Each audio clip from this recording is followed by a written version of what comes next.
Hello students. Today I am going to explain you about chapter number 10 Marketing Management Functions of Marketing Process.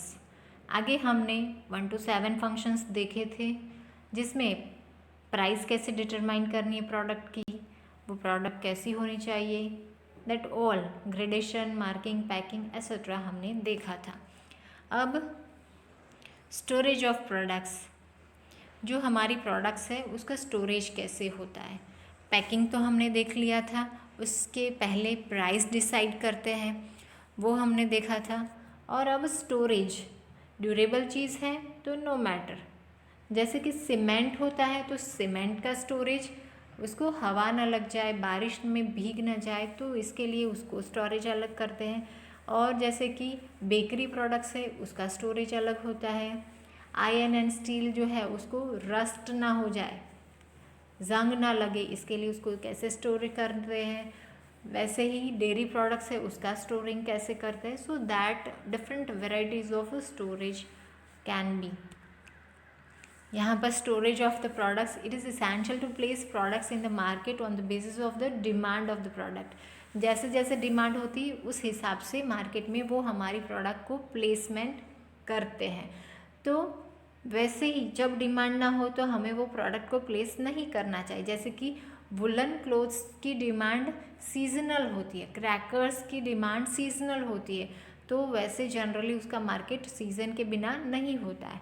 सो जब demand होती है product की तब वो place करना चाहिए. It become necessary to build a balance between demand and supply.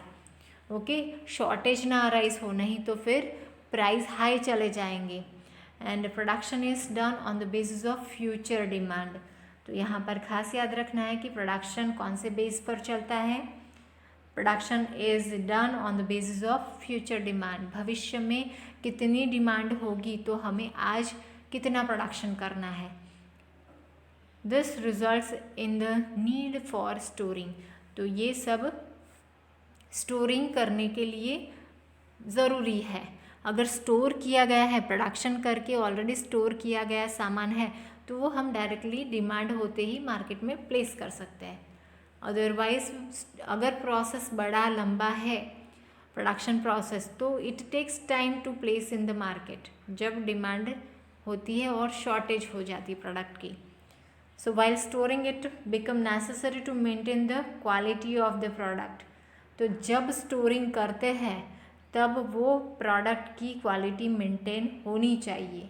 Okay, वो quality maintain ना हो तो वो प्रोडक्ट मार्केट में प्रेफर नहीं होगी और मार्केट में से वो निकल जाएगी. No customer is preferring that products. So storage makes movement of a product easier and help in availability of the products in the market. तो इसीलिए मार्केट में वो स्टोर की गई है तो ईजीली कैन बी अवेलेबल. जब भी शॉर्टेज अराइज हो तो वे प्लेस कर सकते हैं अगर ऑलरेडी प्रोडक्शन किया गया सामान है तो. Then next is a transport services. Production किया है, स्टोर किया है प्रोडक्ट को, अब वो डिमांड होती है मार्केट में तो उसको ट्रांसपोर्ट करके कस्टमर्स तक पहुंचाना या फिर रॉ मटेरियल जो है वो हमारे यहाँ अवेलेबल करवाना. Different type of transport services are used to ensure constant supply of raw material and to enable finished goods to reach to the customers.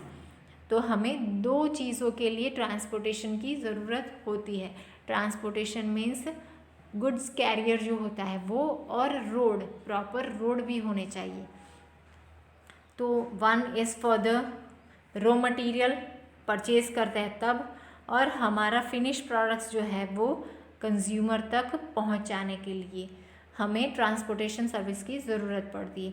The movement of products takes place through, ये जो है वो transportation किसके through होता है, roadways, railways, waterways, Airways, जो हमने lower में पढ़े थे 11th स्टैंडर्ड में.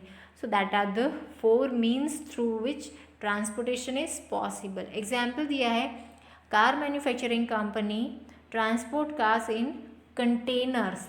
बड़े बड़े जो कंटेनर्स होते हैं उसके अंदर एक्सपोर्ट करती है. वैसे ही ट्रैक्टर्स जो होते हैं वो भी बड़े बड़े कंटेनर्स के अंदर एक जगह से दूसरी जगह पे मूव होते हैं. So like that they can move safely from one side to the another side. तो ट्रांसपोर्टेशन सर्विसेज ज़रूरी है. Next is take insurance of the product. जब प्रोडक्शन करते हैं कोई भी प्रोडक्ट का तो रिस्क बहुत ही रहता है. प्रोडक्शन के दौरान एम्प्लॉयज़ मशीनरी से काम करते हैं तो रिस्क रहता है. एम्प्लॉयज़ का रिस्क, फैक्ट्री के अंदर अलग अलग टूल्स मटेरियल से काम करते हैं तो उनके लिए रिस्क. केमिकल फैक्ट्री है तो उसमें रिस्क रहता है. इंडस्ट्रियल फैक्ट्री में रिस्क रहता है. मशीनरीज में कोई भी एम्प्लॉय का हाथ पैर कट जाता है तो वो रिस्क रहता है एक्सीडेंट होने का. और चोरी होने का भी डर रहता है. आग लगने का डर रहता है. या फिर चीज़ें खराब हो जाने का, सड़ जाने का डर रहता है. या फिर सामान एक जगह से दूसरी जगह पे जाते समय शिप के अंदर जाता है तो सामान डूब जाता है. या फिर रोड या रेलवेज के थ्रू जाता है तो वो एक्सीडेंट होता है सामान का. तो रिस्क बहुत ही है. तो ये रिस्क के सामने इंश्योरेंस लेना ज़रूरी हो जाता है. तो हर एक प्रोड्यूसर इंश्योरेंस निकलवाते हैं प्रोडक्ट का. तो वैसे ही in present time number of risk arises while storing the transporting the products. जैसे कि थेफ्ट मीन्स चोरी होना, फायर आग लगना, डकैती मीन्स लूट, लॉस ड्यू टू रियोर्स सड़ जाता है सामान, सिंकिंग मीन्स सामान डूब जाता है पानी के अंदर. तो ये जो सारी चीज़ें हैं जिसके थ्रू रिस्क होता है मीन्स हमें लॉस होता है, प्रोडक्ट हमारे पास नहीं होती. एज ए प्रोड्यूसर हम सोचते हैं कि हमारी प्रोडक्ट जो है वो हमसे कस्टमर्स तक पहुंचाए सेफली, पर वो इस वजह से, ये सारे रिस्क की वजह से नहीं पहुंच पाती है. तो सेफ्टी कवर के लिए producers and distributors insure against this risk. तो modern producers and distributors take different type of insurance. हाल के ज़माने में बहुत सारे इंश्योरेंस निकले हैं. उसमें से फायर इंश्योरेंस, प्रॉपर्टी इंश्योरेंस, अगर फैक्ट्री जल जाती तो फैक्ट्री का insurance that is property insurance. Accident insurance means railways या रोडवेज में कोई एक्सीडेंट होता है तो उसका, या फिर कोई वर्कर का एक्सीडेंट होता है तो भी उसका accident insurance. Marine insurance means जो दरिया के अंदर सामान या फिर वाटरवेज के थ्रू सामान एक जगह से दूसरी जगह पे शिफ्ट होता है, सामान इंपोर्ट या एक्सपोर्ट होता है, तब मरीन इंश्योरेंस निकलवाते हैं जिसके थ्रू सेफ्टी मिलती है. देन रियोट इंश्योरेंस, सामान खराब ना हो, खराब हो जाता है तो उसके सामने रिस्क के सामने सेफ्टी कवर मिलता है. तो ये जो सारे हैं ये इंश्योरेंस जो है वो सेफ्टी कवर देते हैं. मीन्स ये सारी जो सिचुएशंस अगर आती है तो insurance company is affording for that loss. जितना लॉस होता है वो इंश्योरेंस कंपनी भरपाई करती है. Financial arrangement. For all activities of marketing management, working capital has to be arranged. Working capital means day to day routine work के लिए जो भी पैसे की ज़रूरत होती है प्रोडक्शन पर्पस के लिए, तो that is called the working capital. To satisfy this requirement well plan financial arrangement is required. तो डे टू डे रिक्वायरमेंट अगर चाहिए तो उसके लिए कहाँ से कितने पैसे लाएंगे और उसके सामने कितना इंटरेस्ट पे करना है, so that all are called the financial arrangements. तो ये रिक्वायर्ड है. A financial manager has to take decisions to how much finance is required. तो फाइनेंशियल मैनेजर जो होता है वो फाइनेंशियल मैनेजर डिसाइड करता है कि मुझे कहाँ से फाइनेंस रिक्वायर्ड करना है, कौन से डिपार्टमेंट को कितना पैसा देना है, कौन सी एक्टिविटी में पैसा देना है, दैट ऑल। तो यहाँ पर क्वेश्चंस है, how much finance is required for which marketing activity, कौन सी मार्केटिंग एक्टिविटी के लिए, व्हेन इट इज़ रिक्वायर्ड, कब ज़रूरत है, कितने समय के लिए ज़रूरत है, that etcetera. For certain seasonal products advertisements are required in particular seasons only, जैसे कि cold cream, then body lotion, talcum powder and cold drinks and all are in summer, उनकी समर में एडवर्टाइजमेंट ज़्यादा होती है। वैसे ही कोल्ड क्रीम और woollen clothes, इनकी एडवर्टाइजमेंट विंटर में होती है ज़्यादा। तो सीजनल प्रोडक्ट्स की सीजन वाइज ही एडवर्टाइजमेंट होती है। तो financial arrangements can be done well in advance, क्योंकि एडवर्टाइजमेंट के लिए पैसे लगते हैं और वो एडवांस में अरेंजमेंट्स करनी पड़ती है। Marketing managers main duties are to create financial availability, means कितना पैसा चाहिए, किन एक्टिविटी के लिए कितना पैसा चाहिए, तो वो कहलाती है क्रिएट फाइनेंशियल अवेलेबिलिटी। पहले तो देखना कि यहाँ पर इतना पैसे की ज़रूरत है, तो वहाँ पर राइट टाइम पर उस जगह पे वो पहुँचाना।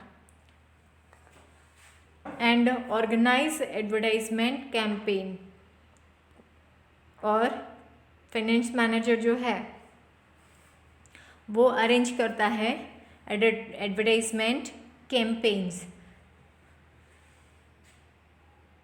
होर्डिंग्स लगाना, लिफलेट्स बेचना, एडवर्टाइजमेंट न्यूज़पेपर में देना एट्सेट्रा। डिस्ट्रीब्यूशन चैनल्स, इंटरनेट के through, TV channel, media different है जिसके थ्रू वो एडवर्टाइजमेंट दे सकते हैं। Branding of the products and market research, branding of the product means products की ब्रांड क्या है, उसके लिए भी पैसे लगते हैं, तो financial manager have to be arrange for. And marketing research, marketing research means market में हमारे प्रोडक्ट की कितनी डिमांड है, कंपटीटर्स कितने हैं, कंपटीटर्स की प्राइस कितनी है, उसके सामने हमारी प्राइस कितनी रखनी पड़ेगी, हमें कितना सेलिंग एंड डिस्ट्रीब्यूशन करना पड़ेगा जिससे हमारा प्रॉफिट हो। तो ये सब चीज़ें हैं वो कहलाती है मार्केट रिसर्च। और मार्केट रिसर्च जो है वो एम्प्लॉयज़ के थ्रू होता है, डेटा कलेक्शन।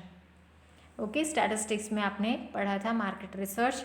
तो ऐसे ही रिसर्च करके डाटा गैदर करते हैं और उसके लिए एम्प्लॉय चाहिए और एम्प्लॉय को पैसे देने पड़ते हैं। And to synchronize all this activities means ये सारी एक्टिविटीज़ को इकट्ठा करना, एकजुट मिलाना। So that is a synchronize, सारी एक्टिविटीज़ को मिलजुल कर इकट्ठा करके फिर आगे बढ़ना। Then advertisement, advertisement strategy is based on the expected demand and availability of a finance. expected demand means customers के दिमाग में डिमांड पैदा करना, तो ये है advertisement. And availability of the finance, हमारे पास, जैसे मैंने एग्जाम्पल देना चाहूँगी कि आपके पास जेब में 10 रुपये है, तो 10 रुपये में ही आप खर्च करोगे, आप 100 रुपये खर्च नहीं करोगे, क्योंकि आपके पास कितने पैसे अवेलेबल है, 10 रुपये अवेलेबल है। सो दैट बिजनेस के अंदर जितना पैसे अवेलेबल है उतना ही वो एडवर्टाइजमेंट करेंगे। The process of functioning of marketing depends on the type of products, ये जो मार्केटिंग है वो किसके ऊपर डिपेंड्स है, कौन सी टाइप की प्रोडक्ट है। जैसे लग्जरियस कार है, उसकी एडवर्टाइजमेंट नहीं होती है, पर जो बेसिक सिंपल कार होते हैं उसकी एडवर्टाइजमेंट होती है। लग्जरियस कार खरीदने वाले बहुत ही कम होते हैं और जनरली जो मिडिल लेवल पर्सन जो है वो मिडिल लेवल की कार खरीदते हैं, तो उसकी एडवर्टाइजमेंट ज़रूरी है। तो कौन सी टाइप की प्रोडक्ट है वो, strategy of the advertisement, competitors and extent of effectiveness of the media. तो ये जो मीडिया है वो कितना प्रभाव डाल सकते हैं कस्टमर्स के ऊपर, तो ये सब ध्यान में रखते हुए ही एडवर्टाइजमेंट करनी चाहिए। कौन सी टाइप की प्रोडक्ट है, जैसे कि कोल्ड क्रीम है वो जनरली हर एक यूज़ करते हैं, आम जनता हर एक, तो इसके लिए वो TV channels are very important, तो वो अच्छे से इफ़ेक्ट डालती है कस्टमर्स के ऊपर। Advertisement contributes towards creating demand for the products. तो एडवर्टाइजमेंट जो है वो कस्टमर्स के दिमाग में, पोटेंशियल कस्टमर्स के दिमाग में ऐसा प्रभाव डालते हैं कि उनको वो प्रोडक्ट खरीदने पर मजबूर करते हैं। So like that are the advertisements to attract the customers. It is the reason why after advertising the demand for such products and services increases. तो यही रीज़न है कि एडवर्टाइजमेंट करने के बाद जो पहले जो डिस्ट्रीब्यूशन था उससे कहीं ज़्यादा डिस्ट्रीब्यूशन हो जाता है, प्रोडक्ट्स और सर्विसेज का डिमांड बढ़ जाता है. In most cases local advertisement campaign proves to be more effective. तो लोकल एरिया के अंदर लोकल एडवर्टाइजमेंट कैंपेन्स होते हैं वो बहुत ही इम्पॉर्टेंट रखते हैं, उससे ज़्यादा से ज़्यादा डिमांड क्रिएट होती है कस्टमर्स में and that can be more distribution. Sales and distribution system. Advertisement के बाद sales and distribution. It is essential that a products must reach to the customers from producers place to speedily and economically. यहाँ पर दो चीज़ें बताई है. Producer से customers तक बहुत ही जल्दी और सस्ते भाव में, सस्ते दाम में जानी चाहिए. For which appointment of distributor is necessary. तो बहुत ही जल्दी और सस्ते भाव में जानी चाहिए कस्टमर्स तक और उसके लिए डिस्ट्रीब्यूटर्स रखे जाते हैं. Distributors have to distribute that products. तो उसके लिए wholesaler, retailer, agents etcetera are the distributors. In most cases producer arrange this to the centralised agencies. तो अलग एक एजेंसीज ही दे देते हैं कि वो ही पूरा डिस्ट्रीब्यूशन का संभालें, क्योंकि प्रोड्यूसर को फिर फोकस हो कि उसकी प्रोडक्ट जो है वो प्रोड्यूस कर सके और उसके अंदर पार्ट दे सके अच्छे से अच्छे प्रोडक्ट बनाने के लिए. इसीलिए डिस्ट्रीब्यूशन का एक पूरा सेशन एजेंसी को दे देते हैं. That is of a entire district और a state and reduces the burden on the sales. Sales के ऊपर बर्डन कम हो जाता है और सेल्स के ऊपर बर्डन कम होगा तो कॉस्ट चीप पड़ेगी. According to the type of products, the system of sales and distribution is created. तो इस सिस्टम के अकॉर्डिंग टू प्रोडक्ट का टाइप कैसा है उसके ऊपर उसका सेलिंग एंड डिस्ट्रीब्यूशन होता है. जनरली वॉशिंग पाउडर जो है तो उसका डेमोन्स्ट्रेशन करते हैं और सेल्समैन अपॉइंट करते हैं, उसके थ्रू जाता है. पर एसी या कोई ऐसी चीज़ है जिसका डिस्ट्रीब्यूशन डोर टू डोर नहीं हो सकता, जिसको वो रिक्वायरमेंट है वो शॉप पर जाएंगे. ओके, जस्ट लिफलेट्स बेचते हैं या फिर एडवर्टाइजमेंट देते हैं टीवी में, दैट वे पर्सन कैन. तो कौन सी टाइप की प्रोडक्ट है उस हिसाब से उसका सेल्स एंड डिस्ट्रीब्यूशन होता है. If demand for product is very high and continuous in nature, लगातार डिमांड होती है और वो रेगुलर होती है, then all the methods of adopted simultaneously। तो सारी जो एडवर्टाइजमेंट की मेथड जो है वो एक साथ में वो तरीके अपनाए जा सकते हैं। In the distribution ship it is necessary that the product must be reached to the wholesaler and retailer on time। तो मैंने बताया था कि जोन वाइज डिस्ट्रीब्यूटर्स को अपॉइंट किया जाता है और होलसेलर और रिटेलर उसके एजेंट्स होते हैं जिसके थ्रू हमारे प्रोड्यूसर की प्रोडक्ट कंज्यूमर्स तक पहुंच पाए। तो ये जो डिस्ट्रीब्यूशन शिप्स जो है वो बहुत ही मायने रखती है। In some cases, producers are selling the product at the place of the production। Production place पर ही वो सेलिंग करते हैं प्रोड्यूसर्स। तो that is the another way of distribution. और नावाडेज तो प्रोड्यूसर डायरेक्टली कस्टमर्स के कांटेक्ट में रहते हैं जिसके थ्रू सेलिंग होता है। Selling refers to the process of exchange in marketing management. Exchange in marketing management means सामान के बदले में पैसे या सामान। In which the product is handed over to the customers in exchange for money. तो सपोज आपने कुछ खरीदा है, रेफ्रिजरेटर खरीदा है, तो रेफ्रिजरेटर खरीदा है तो आपको बिल दिया जाएगा, मीन्स ओनरशिप ट्रांसमिट होती है। जो प्रोड्यूसर है पहले तो वो प्रोड्यूस किया उसने, तो वो प्रोडक्ट उसकी थी, अब वो ओनरशिप परचेज़र को ट्रांसफ़र करते हैं। सो दैट उसके बदले में क्या देते हैं, कस्टमर्स मनी देते हैं। So that way selling is possible. The role of the middleman is very important in the selling function. Middleman producers के बाद wholesaler and retailer are the middleman, तो वो अच्छे से अदा करते role. More aggressive distributors can generate more sales।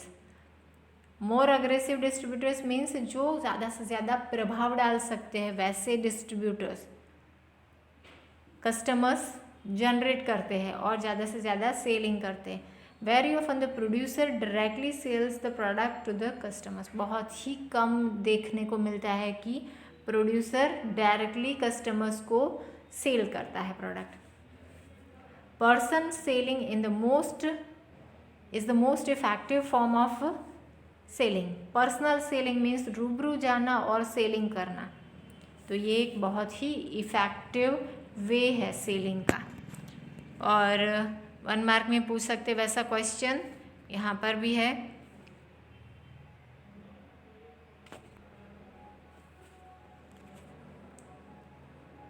Producers are selling the product at the place of the production and the personal selling is the most effective for the selling। These are the 2 questions can be। after sales services, अब cell तो कर दिया है, सामान बेच दिया है, पर उसके बाद जो सर्विसेज देते हैं वो भी बहुत इम्पॉर्टेंट रखते हैं।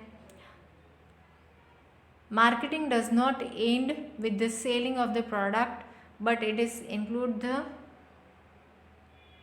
permanent and happy consumers। listen complaint from the consumers, replacement of the defective products and service and repair products। तो सिर्फ सामान प्रोड्यूसर से लेकर कंज्यूमर तक पहुंचाना यही नहीं है मार्केटिंग। मार्केटिंग इंक्लूड्स करते हैं कंज्यूमर का सेटिस्फैक्शन, और सेटिस्फैक्शन कंज्यूमर्स कब सेटिस्फाइड होंगे, हैप्पी कब होंगे, जब आफ्टर सेल्स सर्विसेज मिलेंगी। और permanently consumers are happy with the after sales services. अगर डिफेक्टिव प्रोडक्ट है तो उसको रीप्लेस करके दे या फिर रिपेयर करके दे, उनकी जो कंप्लेंट्स है वो सुने और नेक्स्ट टाइम उनको कंप्लेन का मौका ना मिले, या फिर वो प्रोडक्ट में सुधार करे, बेटर क्वालिटी प्रोडक्ट प्रोवाइड करे। तो ये जो सारी है वो इम्प्रूव करने की। तो after sale service is very important for certain products. Demonstration is to be done. कोई प्रोडक्ट ऐसी होती है जिसके लिए डेमोन्स्ट्रेशन की ज़रूरत पड़ती है, जैसे कि इलेक्ट्रॉनिक अप्लायंसेस जो होते हैं, जैसे कि टीवी। नावाडेज टेलीविजन्स बहुत सारे डिफरेंट टाइप के आते हैं, उसके अंदर जो फंक्शनिंग्स है तो वो डिफरेंट टाइप के पॉड्स यूज़ करते हैं, वाईफाई कैसे यूज़ करते हैं टेलीविज़न के अंदर, पेन ड्राइव यूएसबी कैसे यूज़ करते हैं, देन डीवीडी अगर प्ले करना है तो वो कैसे करते हैं। तो different type of functionings are in the television. तो ये डेमोन्स्ट्रेशन की ज़रूरत पड़ती है, तब डेमो करके दिखाते हैं। एसी अगर किसी ने लिया है तो एसी के अंदर डेमोन्स्ट्रेट करके दिखाते हैं कि आपको कैसे फंक्शनिंग करवाना है एसी को। रेफ्रिजरेटर, तो ये सब जो है वो नई नई टेक्नोलॉजी के हिसाब से चेंजेस आते रहते हैं ये प्रोडक्ट के अंदर, तो डेमोन्स्ट्रेशन की ज़रूरत पड़ती है। तो कंज्यूमर्स को दिखाते हैं for products like air condition, television, grinder, refrigerator, technical knowledge is essential. तो उसको रिमोट कंट्रोल से चलाते हैं, तो ये रिमोट कंट्रोल के लिए टेक्निकल नॉलेज की ज़रूरत पड़ती है। कोई फंक्शनिंग उल्टा पुल्टा प्रेस कर दिया तो इंस्ट्रूमेंट शायद ख़राब हो सकता है, तो इसीलिए टेक्निकल नॉलेज देते हैं। And the arrangement for after sale services is to be done for which a network should be created. तो इसके लिए अलग अलग एजेंसीज होती है जो आफ्टर सेल्स सर्विसेज देते हैं, फ्री सर्विसेज, जिसके थ्रू आपकी प्रोडक्ट्स, कंज्यूमर्स की प्रोडक्ट्स जो है वो बेस्ट क्वालिटी प्रोडक्ट्स प्रोवाइड हो। तो यहाँ पर फंक्शंस ख़त्म होते हैं, नेक्स्ट सेशन में आगे बढ़ेंगे। Till that, thank you.